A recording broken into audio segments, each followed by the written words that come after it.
नमस्कार, देवभूमि चैनल में आपका स्वागत है। आज के इस वीडियो में हम कथा श्रवण करेंगे अमावस्या व्रत की जो पौराणिक कथा है उसको हम सुनेंगे। साथ ही आपको बताएंगे कि अमावस्या पर किस प्रकार से दान करें, पुण्य करें और अमावस्या पे आप क्या पाठ पूजा कर सकते हैं। अमावस्या है कब? अमावस्या के दिन दान पुण्य का बहुत अधिक महत्व है। हिंदू धर्म में अमावस्या का भी बहुत अधिक महत्व है। अमावस्या के दिन पूर्वजों का तर्पण और उनके नाम का दान करने का महत्व है। अमावस्या के दिन भगवान शिव और माता पार्वती की उपासना की जाती है। इस दिन अमावस्या व्रत कथा अवश्य सुननी चाहिए। इसको सुनने से आपको शुभ फलों की प्राप्ति होती है। अमावस्या के दिन पवित्र नदी में स्नान करना चाहिए। साथ ही इस दिन दान भी करना चाहिए। अमावस्या के दिन भगवान शिव और माता पार्वती की उपासना अवश्य करनी चाहिए। पीपल के वृक्ष की उपासना भी की जानी चाहिए। धार्मिक मान्यताओं के अनुसार पीपल के वृक्ष में देवी देवताओं का वास होता है, इसलिए इस दिन पीपल के पेड़ में जल अर्पित करने से सभी मनोकामनाएं पूरी होती हैं। कहते हैं कि अमावस्या व्रत कथा का विशेष महत्व है। आइए अब हम सुनते हैं अमावस्या व्रत की कथा। आप सुबह ब्रह्म मुहूर्त में अमावस्या को उठ जाएं और स्नान आदि करने के बाद सूर्य को जल दें। सूर्य को जल दे के पीपल अगर आपके नज़दीक में है तो पीपल को जल दें और फिर आपके जो पितरों का श्राद्ध है वो अवश्य करें। पितरों का तर्पण कैसे करना है, पितृ पूजा कैसे करनी है, उससे संबंधित वीडियो हमने आपको पहले ही अपलोड किया है, आप वो देख सकते हैं या कमेंट बॉक्स में हमसे लिंक के लिए बोल सकते हैं। हम आपको कमेंट बॉक्स में उसका लिंक प्रोवाइड अवश्य करेंगे। पितृ पूजा के बाद आप एक आसन लेके शांत चित्त होके बैठ जाएं और भगवान भोलेनाथ माता पार्वती के चरणों में ध्यान लगाएं और कथा सुनना आरंभ करें। एक राज्य में एक गरीब ब्राह्मण रहता था। पैसों की कमी के कारण उसकी पुत्री का विवाह नहीं हो पा रहा था। अपनी गरीबी से परेशान होकर एक दिन ब्राह्मण दंपत्ति ने एक साधु से उपाय पूछा। तो साधु ने बताया कि पास के गांव में एक धोबन है जो अपने बेटे और बहू के साथ रहती है। यदि आपकी बेटी उस धोबिन की सेवा करे तो धोबिन खुश होकर उसे अपनी मांग का सिंदूर देगी, जिससे कन्या का विवाह तय हो जाएगा। यह सुनकर कन्या धोबिन के घर जाकर सारा काम करने लगी। इसका पता धोबिन व उसकी बहू को नहीं चल पाया। एक दिन धोबी ने अपनी बहू से पूछा, तुम इतना सारा काम इतनी जल्दी कैसे कर लेती हो? तो बहू बोली, मुझे लगा कि आप यह सारा काम करती हैं। धोबिन चौंक गई और उसने नज़र रखना शुरू किया। धोबिन ने जब सुबह उठकर देखा तो एक कन्या चुपचाप उसके घर का सारा काम कर रही थी। कई दिनों तक ऐसा चलता रहा।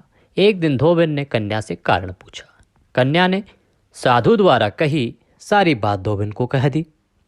उसकी बात सुनकर धोबिन ने अपनी मांग का सिंदूर उसे दिया। के परिणाम स्वरूप कुछ ही समय में उस कन्या की शादी तय हो गई। तब उस कन्या को यह चमत्कार लगा और उसने उस धोबिन से पूछा कि आखिर यह चमत्कार कैसे हुआ? आप किस प्रकार से ऐसे हमेशा खुश रहती हो और आपके सिंदूर मात्र से ही मेरी शादी कैसे हो गई? ये क्या चमत्कार है? तब उस धोबिन ने कहा कि मैं अमावस्या माता का व्रत करती हूँ और अमावस्या माता के व्रत के चमत्कार से ही मुझे इस प्रकार से आशीर्वाद प्राप्त है कि मैं अगर किसी चीज़ से दुखी होती हूँ तो वह काम ठीक हो जाता है। अमावस्या माता का जो कोई व्रत करता है उसके प्रभाव से उसके जीवन में कभी भी दुख नहीं आता है। उस मनुष्य को यह तक पता नहीं होता कि दुख क्या होता है। इसीलिए तुम भी अगर चाहती हो कि जीवन में कभी दुख ना आए तो अमावस्या माता का व्रत किया करो। उसके बाद उस कन्या ने भी अमावस्या माता का व्रत करना आरंभ किया, जिसके परिणाम स्वरूप उसके जीवन में खुशियां ही खुशियां भर गई। उसके बाद उसने अपनी माता को और पिता को भी इस व्रत के बारे में बताया और उन दोनों ने भी अमावस्या माता के व्रत को करना, कथा को सुनना आरंभ किया, जिसके परिणाम स्वरूप देखते ही देखते उनकी दरिद्रता दूर हो गई, सभी कष्ट दूर हो गए और अंत समय में सभी सुखों को भोगते हुए स्वर्गलोक को प्राप्त करते हैं। इस प्रकार से अमावस्या माता का यह व्रत प्रचलन में आया।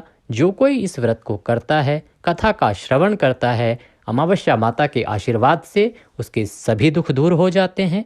वह कभी दुखी नहीं रहता, उसके जीवन में हमेशा खुशियां ही खुशियों का भंडार रहता है। बोलिए अमावस्या माता की जय, बोलिए भगवान भोलेनाथ की जय। इसी के साथ अमावस्या माता की यह कथा यहाँ पर समाप्त होती है। अब आप पीपल में जल अगर आपने नहीं दिया है तो मंदिर जाके आसपास जहाँ भी पीपल है वहाँ जाके पीपल में जल चढ़ाइए, 7 परिक्रमा कीजिए, उसके बाद दैनिक कार्यों को कीजिए और अपना व्रत आगे पूर्ण कीजिए।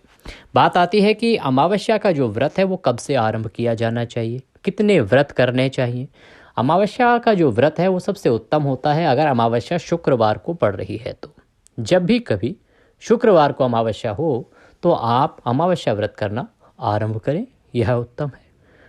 आप 21 अमावस्या का व्रत करेंगे, 21 अमावस्या आपको करनी है लगातार, और उसमें 21 अमावस्या में जो दान करना है, पहली 5 अमावस्या को आप गेहूं और लाल कपड़े का दान करें। गेहूं और लाल कपड़ा जो है वो आप अपनी श्रद्धा अनुसार दान कर सकते हैं। कम से कम सवाया लें, 1.25 किलो गेहूं और 1.25 मीटर लाल कपड़ा लें।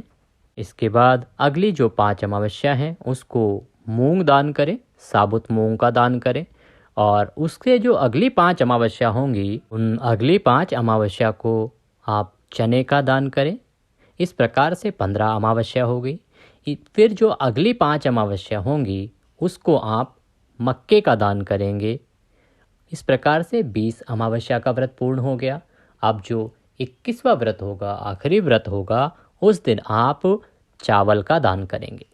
इसमें आपने जिस प्रकार का अनाज लेना है उसी प्रकार के कलर का, उसी प्रकार के रंग का जो है आप कपड़ा लेंगे, सवाया लेंगे ये सभी, और उसका दान करेंगे। साथ में दक्षिणा अवश्य लगाएंगे। दक्षिणा वो कुछ भी हो सकता है, 11 रुपये, 21 रुपये, 101 रुपये, या जितना भी आपकी श्रद्धा हो, सामर्थ्य हो, उसके अनुसार आप दक्षिणा दें।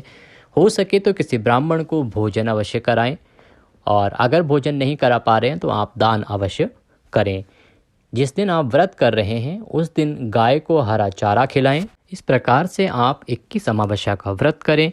जो भी कोई इस प्रकार से व्रत करेगा, अमावस्या माता की कथा सुनेगा, अमावस्या माता के आशीर्वाद से उसके सभी दुख दूर होंगे और जीवन में खुशियों का भंडार होगा। अमावस्या माता आपकी सभी मनोकामनाओं को पूर्ण करेगी।